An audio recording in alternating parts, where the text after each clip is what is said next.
இன்னைக்கு கதை சொல்லட்டுமா? மதுரையில் ஒரு வாடகை அறையில் தங்கி விவேக் அரசு போட்டித் தேர்வுகளுக்காக படித்து கொண்டிருந்தான்.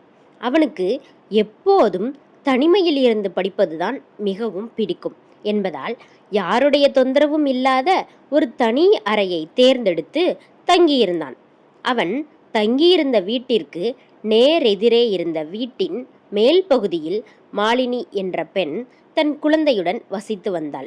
மாலினியின் கணவர் துபாயில் சிவில் இன்ஜினியராக வேலை பார்த்ததால் பெரும்பாலான நாட்கள் அவளும் அவளது பள்ளிக்கு செல்லும் குழந்தையும் மட்டும்தான் அந்த வீட்டில் இருப்பார்கள்.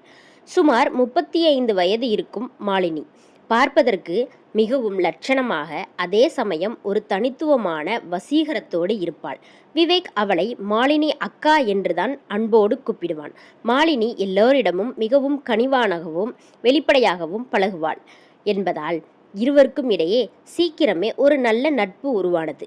விவேக் படிக்கும் அறையின் ஜன்னல் வழியே பார்த்தால் மாலினியின் வீட்டு வாசல் மற்றும் மொட்டை மாடி நன்றாக தெரியும்.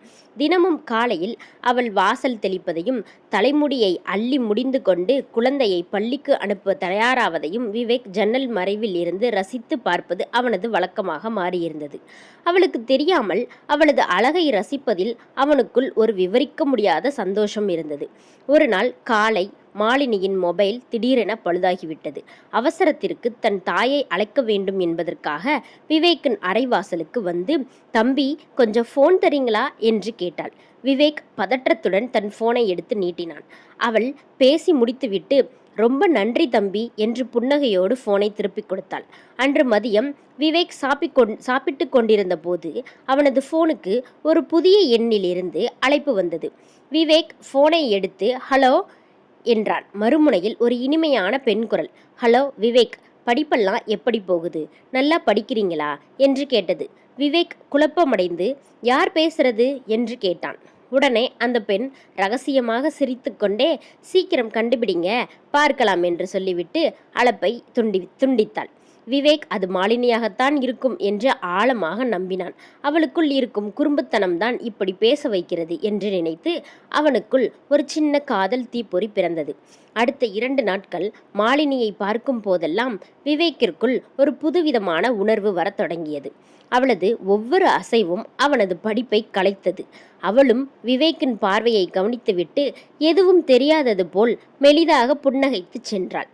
ஒரு சனிக்கிழமை மாலை மாலினியின் குழந்தை அவளது பாட்டி வீட்டிற்கு சென்றிருந்தது. அன்று இரவு மதுரையில் பலத்த இடிமின்னலுடன் கூடிய கனமழை பெய்தது. திடீரென அந்த பகுதி முழுவதும் மின்சாரமும் தடைபட்டது. கடும் குளிரிலும் இருட்டிலும் விவேக் தன் அறையில் ஒரு மெழுகுவர்த்தியை ஏற்றி வைத்துவிட்டு படிக்க முயற்சி செய்து கொண்டிருந்தான். அப்போது மாலினியின் வீட்டில் இருந்து ஏதோ ஒரு பொருள் உடைந்து விழும் சத்தமும் அவளது அலறல் சத்தமும் கேட்டது. விவேக் பதற்றத்துடன் மழையையும் பொருட்படுத்தாமல் ஓடி சென்று பார்த்தான். கதவு லேசாக திறந்திருந்தது. உள்ளே இருட்டில் மாலினி மெழுகுவர்த்தியை தேடும்போது நிலை தடுமாறி கீழே விழப்போனாள். விவேக் பாய்ந்து சென்று அவளை தன் 2 கரங்களால் தாங்கி பிடித்தான். அந்த கணத்தில் இருவரின் உடல்களும் மிக நெருக்கமாக உரசின. வெளியில் இருந்த மழையின் குளிர்ந்த காற்றும் இருளுக்குள் இருந்த அவர்களின் உடல்களின் வெப்பமும் ஒன்றுக்கொன்று போட்டி போட்டன. மாலினியின் மென்மையான உடலின் வாசம் விவேக்கின் இளமையை துடிப்பை உச்சத்திற்கு கொண்டு சென்றது. மாலினியும் அந்த தனிமையிலும் குளிரிலும் விவேக்கின் பலமான அணைப்பை மறுக்கவில்லை. இருவருக்குள்ளும் இருந்த அக்கா தம்பி என்ற வேலி அந்த மழை இரவில் முற்றிலும் உதிர்ந்து போனது.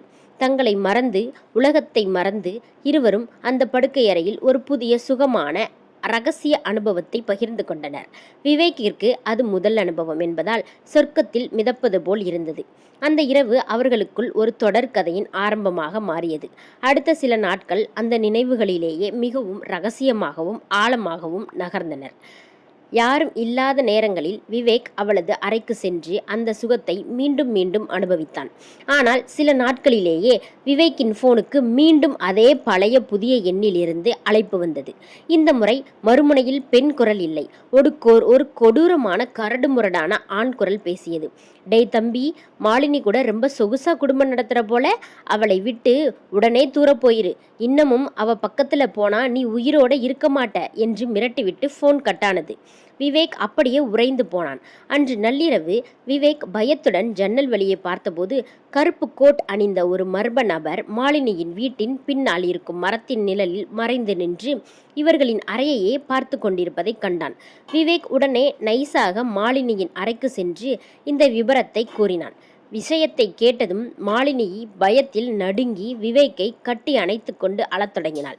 அவள் தன் மனதிற்குள் பூட்டி வைத்திருந்த அந்த பயங்கரமான ரகசியத்தை விவேக்கிடம் உடைத்தாள். விவேக், அவன் பேர் ராகவ். நான் காலேஜ் படிக்கும்போது என்ன ஒருதலைபட்சமாக காதலிச்சான். சைக்கோ மாதிரி சுற்றுவான். நான் அவனை வெறுத்து ஒதுக்கிட்டு என் பெற்றோர்கள் பார்த்த இந்த மாமாவை கல்யாணம் பண்ணிக்கிட்டேன். ஆனால் கல்யாணமாகி இத்தனை வருஷம் ஆகியும் அவன் என்ன விடுறதா இல்லை. என் கணவர் இல்லாத நேரமாக பார்த்து என்ன ஃபோன்லையும் கடிதங்கள் மூலமாகவும் மிரட்டிக்கிட்டே இருக்கான். என் குடும்ப மானத்துக்கு பயந்து தான் நான் இதை யார்கிட்டையும் சொல்லாமல் மனசுக்குள்ளேயே வச்சு புழுங்கிக்கிட்டு இருந்தேன். இப்போ நான் உன்னோட பழகின இந்த ரகசியமும் அவனுக்கு தெரிஞ்சிருக்கு. என் ஆசையினால் உன்னையும் ஆபத்தில் மாட்டி விட்டுட்டனே என்று நெஞ்சில் அடித்து கொண்டு அழுதாள். அவள் அழுது கொண்டே தொடர்ந்தாள். விவேக், எனக்கு என் கணவர் மேல் மதிப்பும் பாசமும் இருக்கு. ஆனால் அவர் வெளிநாட்டில் இருக்கிறதால ஏற்பட்ட இந்த தனிமையும் உன்னோட அன்பான பார்வையும் என்ன உன்கிட்ட இழுத்துடுச்சு. உன்கிட்ட நான் அடைஞ்ச அந்த சுகம் எனக்கு புதுசாக இருந்தது, அது உண்மைதான். ஆனால் இப்போ நினச்சா எனக்கு என்னையே நினச்சி கேவலமாக இருக்குது. ஒரு தப்பு செஞ்சுட்டு இப்போது அந்த ராகவ் கிட்ட மாட்டிக்கிட்டு நம்ம மானமே கப்பலேற போகுது. உனக்கு ஏதாவது ஆச்சுன்னா நான் என்ன பண்ணுவேன்? எனக்கு பயமாக இருக்கு விவேக். நாம் பண்ணின இந்த ரகசியம் நம்ம அழிச்சிடும் போல இருக்கே என்று கதறினாள். மாலினி அப்படி தன் தவறை நினைத்து பயந்து குற்ற உணர்ச்சியில் தவிப்பதை கண்ட விவேக் அவளை தேற்றினான். அக்கா, தப்போ நிஜமோ நாம் இப்போ ஒன்றா சேர்ந்துட்டோம். உங்களை அந்த சைக்கோ கிட்ட இருந்து காப்பாத்துறது என்னோட பொறுப்பு. அவளுக்கு தைரியம் கூறினான். ராகவ் ஒரு ஆபத்தான சைக்கோ என்பதை விவேக் புரிந்து கொண்டான். ஆனால் அவன் பயந்து ஓட நினைக்கவில்லை. விவேக் தன் கல்லூரி நண்பனும் தற்போது மதுரையில் சப் இன்ஸ்பெக்டராக இருக்கும் கார்த்திக்கு ரகசியமாக ஃபோன் செய்து அனைத்து விபரங்களையும் கூறி உதவி கேட்டான். அடுத்த நாள் நள்ளிரவு ராகவ் எல்லோரையும் தீர்த்து கட்டும் வெறியோடு கையில் கூர்மையான கத்தியுடன் மாலினியின் வீட்டின் பின்புற கதவை உடைத்து கொண்டு அத்துமீறி உள்ளே நுழைந்தான். மாலினியின் கழுத்தில் கத்தியை வைத்து கத்தினால் கொன்றுவிடுவேன் என்று மிரட்டி அவளை கடத்த முயன்றான். மாலினி மரண பயத்தில் அலறினாள். அந்த சத்தம் கேட்டு விவேக் ஓடி வந்து ராகவின் கையை பிடித்து தடுத்தான். இருவருக்கும் இடையே பயங்கரமான சண்டை நடந்தது. ராகவ் கத்தியால் விவேக்கின் கையில் வெட்டினான். ரத்தம் சொட்ட சொட்ட விவேக் அவனுடன் போராடினான். மாலினி பயத்தில் கத்தி கொண்டிருந்தாள். அதே சமயம் விவேக் கொடுத்த சிக்னலின்படி கார்த்தி தன் போலீஸ் படையுடன் வீட்டின் கதவை உடைத்து கொண்டு உள்ளே புகுந்தார். துப்பாக்கியை காட்டி ராகவை கையும் களவுமாக பிடித்து விட்டார். ராகவின் மொபைலையும் அவனது பையையும் சோதனை செய்தபோது அவன் மாலினியின் வீட்டு ஜன்னல் வழியே ரகசியமாக கேமராக்களை வைத்து இவர்களை கண்காணித்ததும் பல நாட்களாக அவளது ஃபோன் கால்களை ஹேக் செய்ததும் தெரிய வந்தது. மேலும் விவேக்கிற்கு வந்த முதல் ஃபோன் கால் ராகவ் ஒரு வாய்ஸ் சேஞ்சர் செயலியை பயன்படுத்தி பெண் குரலில் பேசி இவர்களின் பலவீனத்தை சோதித்து பார்த்தான் என்பதும் அம்பலமானது. ராகவ் குண்டுக்கட்டாக சிறையில் அடைக்கப்பட்டான். அவனுக்கு ஆயுள் தண்டனை உறுதியானது. சில நாட்களில் மாலினியின் கணவர் துபாயிலிருந்து அவசரமாக தன் கிராமத்திற்கு திரும்பி வந்தார். நடந்த விவரங்களை கார்த்தி மூலமாக அறிந்து கொண்ட அவர் தன் மனைவியையும் குழந்தையையும் ஒரு பெரும் ஆபத்திலிருந்து காப்பாற்றிய விவேக்கிற்கு கண்ணீருடன் நெஞ்சார நன்றி கூறினார். மாலினி தன் கணவரின் கைகளை பிடித்து கொண்டு தனக்குள் இருந்த குற்ற உணர்ச்சியை மறைத்து கொண்டு விவேக்கிற்கு அமைதியாக தன் நன்றியை பார்வையில் கடத்தினாள். விவேக் அதன்பின் தீவிரமாக படித்து தன் தேர்வில் வெற்றி பெற்று ஒரு நல்ல அரசு அதிகாரியாக பொறுப்பேற்றான். கிளம்பும்போது மாலினி அவனிடம் தனியாக பேசினாள். தம்பி, அன்னைக்கு மலை ராத்திரியில் நமக்குள்ள நடந்தது ஒரு தப்பான ரகசியம்தான். ஆனால் அந்த ஆபத்தில் இருந்து நீ என்னை காப்பாற்றினது என் வாழ்நாள் முழுக்க மறக்காது. இனிமே நாம் நல்ல நண்பர்களாக மட்டும் இருப்போம் என்று கூறி விடைபெற்றாள். விவேக்கின் வாழ்க்கையில் அந்த ரகசிய உறவும் அதன்பின் நடந்த த்ரில்லான சம்பவங்களும் அவனது மனதின் ஆழத்தில் பிரிக்க முடியாத மறக்க முடியாத பக்கங்களாக என்றும் நிலைத்திருந்தன. அன்புக்கும் தைரியத்திற்கும் முன்னால் எந்த ஒரு கொடூரமான மிரட்டலும் ஒருபோதும் வெல்ல முடியாது என்பதை விவேக் தன் வாழ்க்கையின் மூலம் கற்றுக்கொண்டான். இந்த கதையை கடைசி வரைக்கும் கேட்டதுக்கு நன்றி. கதை பிடிச்சிருந்தா கண்டிப்பாக மறக்காமல் லைக் அண்ட் சப்ஸ்கிரைப் மட்டும் பண்ணிடுங்க. பாய்.